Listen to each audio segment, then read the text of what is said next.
Hello, my name is Nyla and I'm 22 years old and I live out of Los Angeles, California. I've been working with plant medicine for a little over 3 years now. Went on my first ayahuasca retreat 1 week after my 19th birthday, and I've been working with ayahuasca pretty consistently since that point. I just recently started working with Iboga. This past February 2017, I went on an ayahuasca retreat. And I felt like there was something I was missing, something I wasn't quite picking up, and that there was a block in front of me that I couldn't really move around that was hindering my progress.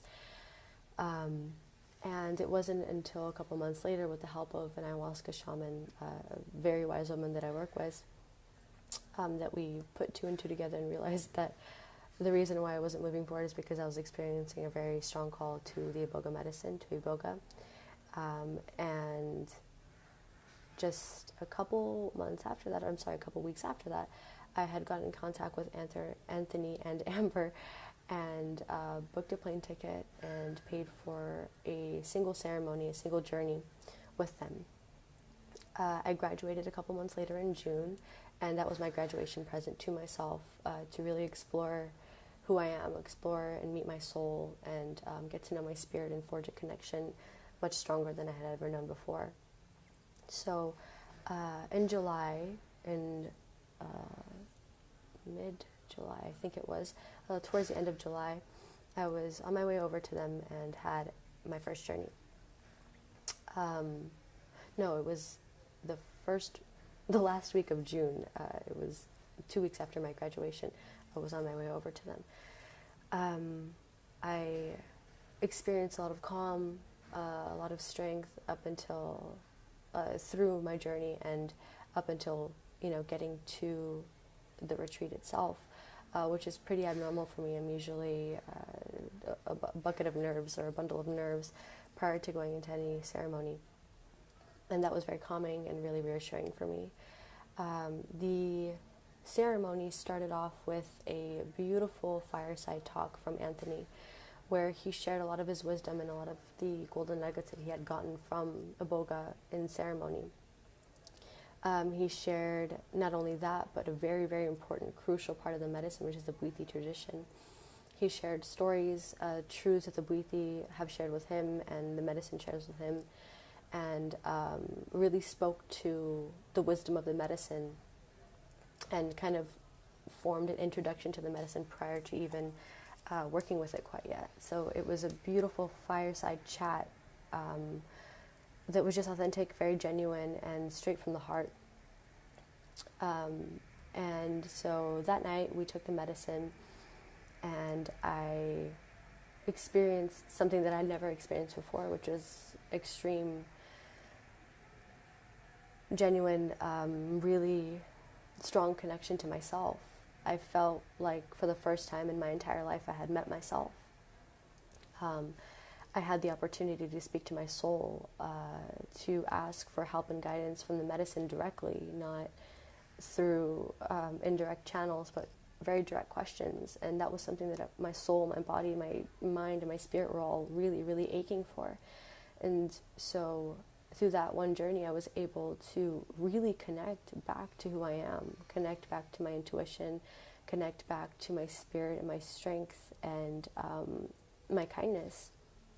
And that one journey set the stage for the rest of my life. It felt like, it still feels like that journey really, really changed the trajectory, the course of my entire life. And aside from the medicine, the one thing that I've found with working with plant medicine is the container, the sacred space, is nearly just as important as the medicine itself. And while in ceremony, an Iboga ceremony is quite long. While in ceremony, I didn't once have to think about, am I safe? Am I protected? Am I okay to do this work here?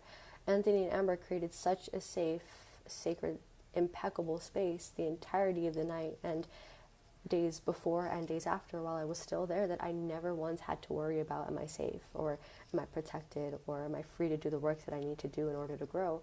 That was never a question. It was simply progress. It was simply emptying the cup and refilling it once again.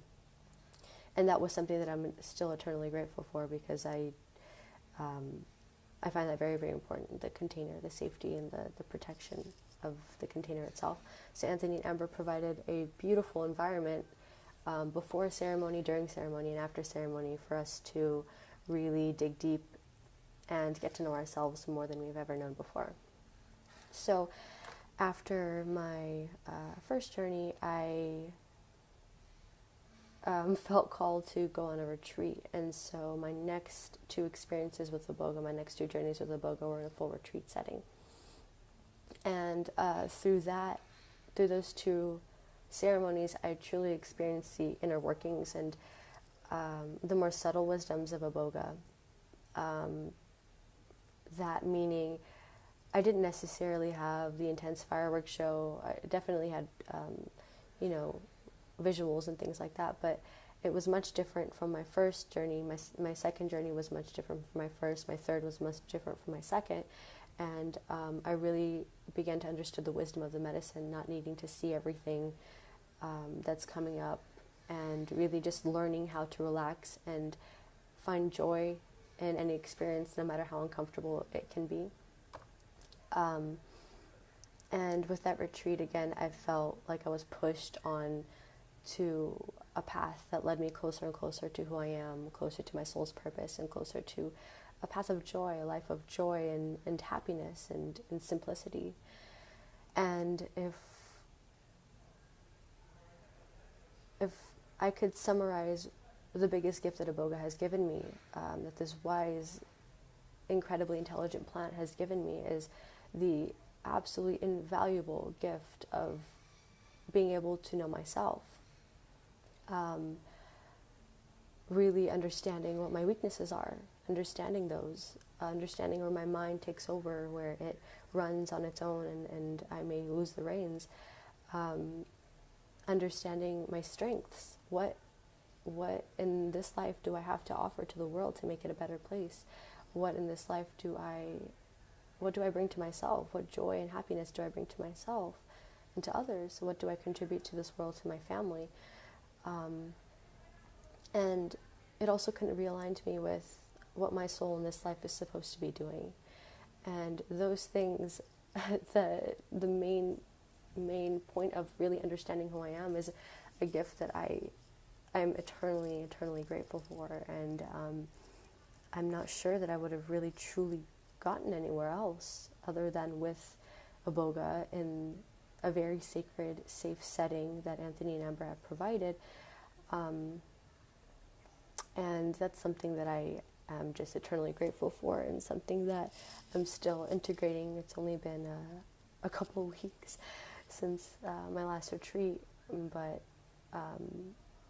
really grateful for the medicine and what it has done for myself and the people around me too, because when we change individually, we change the people around us when we come home, but also observing and seeing the people in the retreat setting and also in the single ceremony setting, seeing how their lives have changed, seeing what they've come up with in terms of the baggage they need to let go and the improvements they need to make in their life, and the strength and humility and courage that they have to carry on with that as well.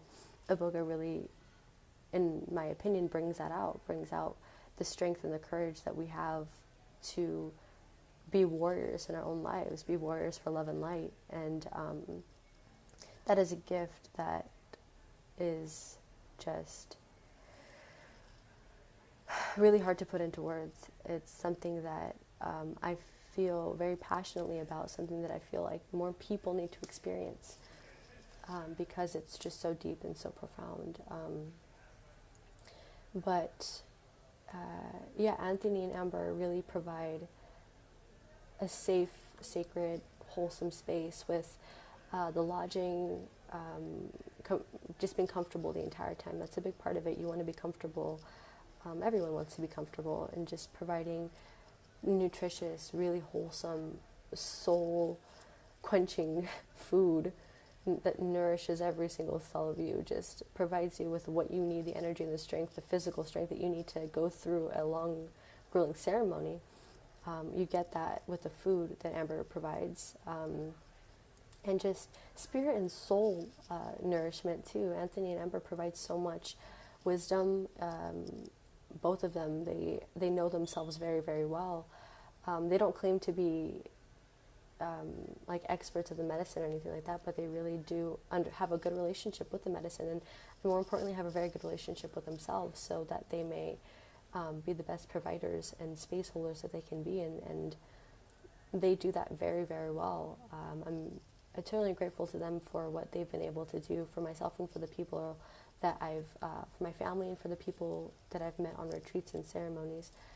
And I'm eternally grateful to the Iboga medicine, like I've said before, for providing me with such a good, wholesome, and entirely authentic experience and connection with myself, one that I had never really understood that I could even have.